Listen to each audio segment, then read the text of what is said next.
বাংলার ইতিহাস নিয়ে আলোচনা করতে গেলে বাংলার শিল্পকলার কথা উল্লেখ করতেই হয়। শিল্পকলার বিবরণ ছাড়া বাংলার পরিপূর্ণ ব্যাখ্যা দেওয়া সম্ভব নয়। তাই বাংলার কিছু বিখ্যাত শিল্পকলার কথা আপনাদের সামনে তুলে ধরব। তো চলুন শুরু করা যাক। বাংলার শিল্পকলা নিয়ে আলোচনায় প্রথমেই যে শিল্পের কথা বলতে হয় তা হলো পটচিত্র। এটি প্রাচীন বাংলার একটি অন্যতম সাংস্কৃতিক ঐতিহ্য। পটচিত্রের এই পট শব্দটি এসেছে সংস্কৃত শব্দ পট্ট থেকে, যার অর্থ হলো কাপড়। প্রাচীনকালে গ্রামীণ বাংলার পটুয়ারা কাপড়ের ওপর গোবর ও আঠার প্রলেপ দিয়ে তার উপর বিভিন্ন দেশজ রং ব্যবহার করে ছবি এঁকে পটচিত্র তৈরি করত। পটচিত্র মূলত দু ধরনের হয়ে থাকে, একটি হলো জড়ানো পট এবং অপরটি চৌকা পট। পটচিত্রগুলির মাধ্যমে বিভিন্ন পৌরাণিক কাহিনী ও সমসাময়িক লোকজ বিষয়বস্তু ফুটিয়ে তোলা হয়। ওড়িশা, পশ্চিমবঙ্গ ও বাংলাদেশের কিছু অংশে এই পটচিত্রের প্রাধান্য লক্ষ্য করা গেলেও বাংলাদেশের গাজীর পট ও পশ্চিমবঙ্গের কালীঘাটের পট বিশেষভাবে উল্লেখযোগ্য। বাংলার শিল্পকলাগুলির মধ্যে অন্যতম একটি হল ডোকরা শিল্প। এই শিল্পটি আনুমানিক 4000 বছর পুরনো হলেও পশ্চিমবঙ্গে এই শিল্পের প্রসার ঘটে আজ থেকে কয়েকশো বছর আগে।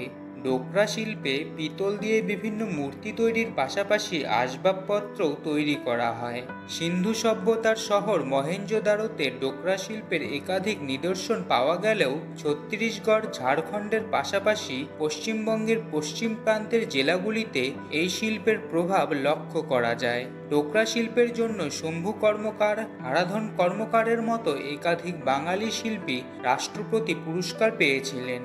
বাংলার শিল্পকলার আলোচনায় নকশি কাঁথার উল্লেখ করাই যায়। এটি সমগ্র বাংলার অত্যন্ত জনপ্রিয় একটি হস্তশিল্প। সাধারণত বাড়ির মহিলারা পুরনো কাপড় স্তরে স্তরে সাজিয়ে সেলাই করে কাঁথা বানিয়ে তার ওপর নিজেদের পছন্দের নকশা তৈরি করে। পশ্চিমবঙ্গ ও বাংলাদেশের অধিকাংশ স্থানে, বিশেষত গ্রামাঞ্চলে নকশি কাঁথার প্রচলন বেশি লক্ষ্য করা যায়। 2008 সালে পশ্চিমবঙ্গ নকশি কাঁথার ভৌগোলিক নির্দেশক চিহ্ন বা জিআই ট্যাগের স্বীকৃতি পায়। বাংলার বিভিন্ন সাহিত্যিকের রচনাতেও নকশি কাঁথার উল্লেখ পাওয়া যায়, যেমন 500 বছর আগে রচিত কৃষ্ণদাস কবিরাজের শ্রী শ্রী চৈতন্য চরিতামৃত বইয়ে নকশি কাঁথার প্রথম উল্লেখ পাওয়া যায়। পাশাপাশি পল্লীকবি জসিমউদ্দিন তার একটি কাব্যগ্রন্থের নামই দিয়েছেন নকশি কাঁথার মাঠ। বাংলার প্রাচীন শিল্পগুলির মধ্যে টেরাকোটা হল অন্যতম একটি। পশ্চিমবঙ্গ ও বাংলাদেশে মৌর্য ও গুপ্ত সাম্রাজ্যের সময়কার বহু টেরাকোটার নিদর্শন পাওয়া গেছে। অর্থাৎ বলাই যায় বাংলায় টেরাকোটা শিল্পের প্রচলন বহু পুরনো। টেরাকোটা একটি লাতিন শব্দ, যেখানে টেরা শব্দের অর্থ মাটি এবং কোটা এর অর্থ পোড়ানো। শিল্পীরা মাটি দিয়ে বিভিন্ন জিনিস তৈরি করে সেটাকে রোদে শুকিয়ে ও আগুনে পুড়িয়ে টেরাকোটা ভাস্কর্য তৈরি করে, যা সাধারণত পোড়ামাটির শিল্প নামে পরিচিত। বর্তমান বাংলার অসংখ্য মন্দিরে টেরাকোটার বিভিন্ন নিদর্শন পাওয়া যায় এবং পশ্চিমবঙ্গের বাঁকুড়া জেলার বিষ্ণুপুর টেরাকোটা শিল্পের জন্য বিখ্যাত। ভারতের বিভিন্ন নৃত্যগুলির মধ্যে পশ্চিমবঙ্গের ছৌ নাচ অন্যতম একটি। আর পশ্চিমবঙ্গের ছৌ নাচের একটি গুরুত্বপূর্ণ বিষয় হল ছৌ মুখোশ।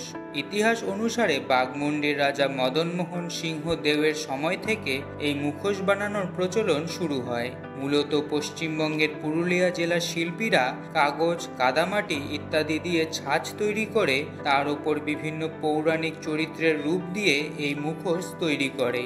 বাংলার ঐতিহ্যের সঙ্গে যুক্ত এই ছৌ মুখোশ 2018 সালে ভৌগোলিক নির্দেশক চিহ্ন বা জিআই ট্যাগের স্বীকৃতি পায়। বাংলার শিল্পকলা সম্পর্কিত এই ভিডিওটি এখানেই শেষ করছি।